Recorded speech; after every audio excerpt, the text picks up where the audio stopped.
I bid over 180 times trying to get that position, and I was denied all those times. A supervisor told me, you are not going to get promoted. And I'm not saying that you don't deserve it. It's the service is not ready for a black female supervisor. I built the counter assault team program, and now you're telling me, well, I can't be a team leader on the counter assault team, especially since I'd already been one.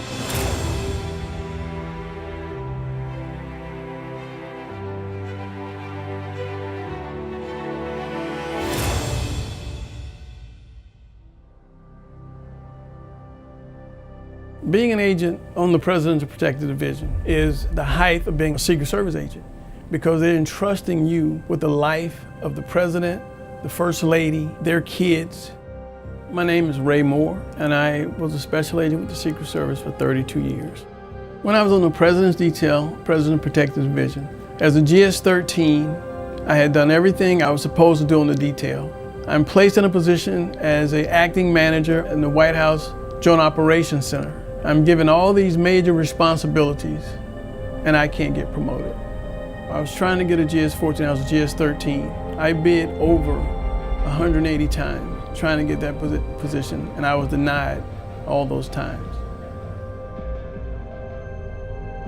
My name is Cheryl Tyler, and I was a special agent with the United States Secret Service from 1984 until 1999. I had hit all the markers. I was the first black female on the President's Detail and served under 2 presidents. I was a training instructor. In the protection side, I taught over 500 some odd plus students who are now agents. My evaluations had always been excellent, outstanding. I'd been chosen for special projects, for headquarters. When you get that 14, you're considered in the management area. And then one day, a supervisor told me, you are not going to get promoted. And I'm not saying that you don't deserve it. It's the service is not ready for a black female supervisor. I've taught people to become agents, to learn to take the bullet, to learn to stand and fight for your country. But I have to stand here to fight to be respected. And it hurts. Senior Special Agent Luther Ivory is recommended for this award for his exemplary coordination, organization, and leadership. Special Agent Ivory consistently deports himself with professionalism, and his every accomplishment is earmarked by his competency and leadership skills. Probably within a few years, I applied for 60 GS-14 positions. And I was turned down for every position I applied for. The counter assault team is a tactical element within the Secret Service. Their whole job is to detect, divert, and eliminate a threat to any of the protectees. And they made the team leader spot at GS-14. So I bid on the 14 slot. Didn't get it. Really, at the time, there couldn't have been anybody more qualified to be a team leader on the counter assault team in the GS-14 position than me. I had been a team leader, I had been an assistant team leader, I had developed a lot of the tactics and training that they were using at that time. I built the counter assault team program, and now you're telling me, well, I can't be a team leader on the counter assault team, especially since I'd already been one. When I got passed over for that position, I was shocked. Because again, I knew I could fill the position, and it was starting to become very obvious to me that the main common denominator was race, because you couldn't get me on qualifications. There's an old boys network, an old white boys network, and it's unfortunate. It hurt me to even say that. I came on the job in 1983, not 1883. Due to his stellar qualifications, Ray Moore had been chosen to be the head of security for the entire White House complex. The head of the President's Protected Detail recommended him to permanently serve in the position in which he was acting.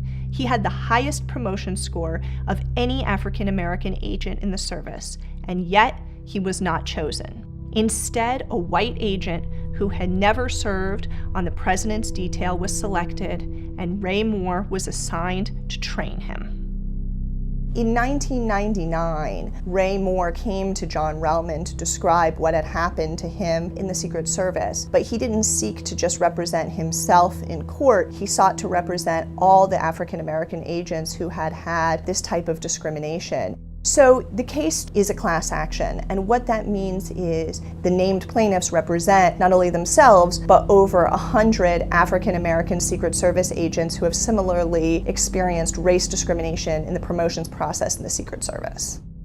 In the late 1990s and early 2000s, there were several discrimination lawsuits against different federal law enforcement agencies. And most of those agencies decided very quickly that they wanted to make sure that they treated their African American agents fairly.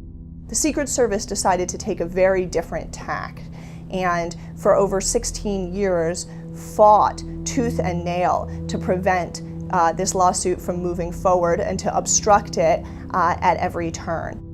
The court had to be involved over 12 times to ensure that the Secret Service would produce the documents they were supposed to provide. And the court sanctioned the Secret Service 4 times for their conduct.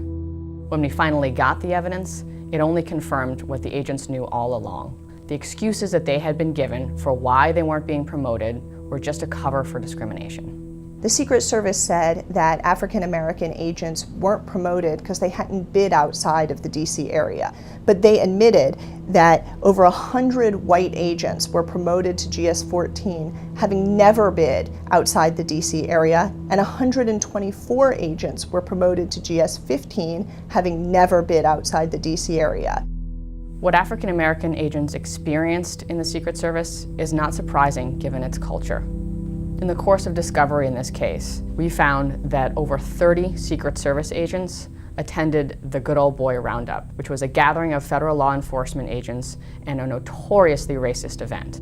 The Good Old Boy Roundup, at the gates, they had signs saying blacks not invited. They had skits which denigrated blacks and others. It involved a nigger checkpoint at the entrance and a Ku Klux Klan member exchanging a person in blackface for a dog. There were managers and there were senior GS-13s that attended this event. But being the service and doing what they want to do, a number of those people still got promoted. We uncovered a trove of racist emails sent to and from members of the Secret Service at the highest levels. These emails included images of hooded KKK members. They included jokes about lynching. What was remarkable about these emails is that they were sent unabashedly. It was indicative of the Secret Service's culture that these kinds of racist exchanges were deemed okay. In 2016, after serving for more than 30 years in the Secret Service, Ray Moore faced mandatory retirement at the age of 57. Disappointed that he hadn't seen the change that he'd been fighting for in the Secret Service, he wrote a passionate letter to the federal judge asking for the case to be set for trial. His powerful words affected the judge, who started to move the case towards trial, and the Secret Service finally came to the table. After years of resisting any change to the Good Old Boy promotion system, the Secret Service finally agreed to adopt a professional promotion system that uses both internal Secret Service experts and external experts to ensure that the same factors are considered regardless of race and that the best qualified candidate is chosen for each position. The Secret Service agreed to test the data to ensure that African Americans are not disadvantaged and to train all decision makers on implicit bias. The Secret Service will establish a hotline for reporting incidents of racial bias and will maintain discipline for agents who engage or fail to report racial bias. And the Secret Service agreed to pay $24 million to the plaintiffs, the class members, and the attorneys, as the judge recognized the average amount that each African American agent will receive far exceeds the amount in comparable cases, in recognition of the severity of the discrimination and distress that these agents suffered. On April 13, 2017, the court held the final fairness hearing in the case to approve the settlement. In front of a courtroom packed with current and former African American Secret Service agents. The judge called the case one of the most important he'd ever been involved in, said the settlement was historic, and said that justice had been done. I've seen justice come to light, and I have faith that it's going to continue to prosper for everyone, the agency and the agents that are there. The dream to have equality was free, but the hustle to get to that dream, you had to pay for it. It's another piece that's been added on to history and the struggle for civil rights here in America. We got really what we wanted, some things in place where other younger African Americans and other people of color that are coming behind us will not have to endure the things that we endured. I'm optimistic about the changes that the Secret Service has agreed to undergo. And so as I close out this chapter in my life, it just makes me happy that I've been a part of a life-changing experience. For more than 16 years, these brave Secret Service agents fought in court while protecting the leaders of this country. They were tenacious and they were dedicated. They started this case to ensure that the Secret Service was forever changed for every African American agent that came after them. And they insisted in a class action settlement that resulted in change to the Secret Service and payment to all the African American agents included for what they had suffered. And that is what they achieved.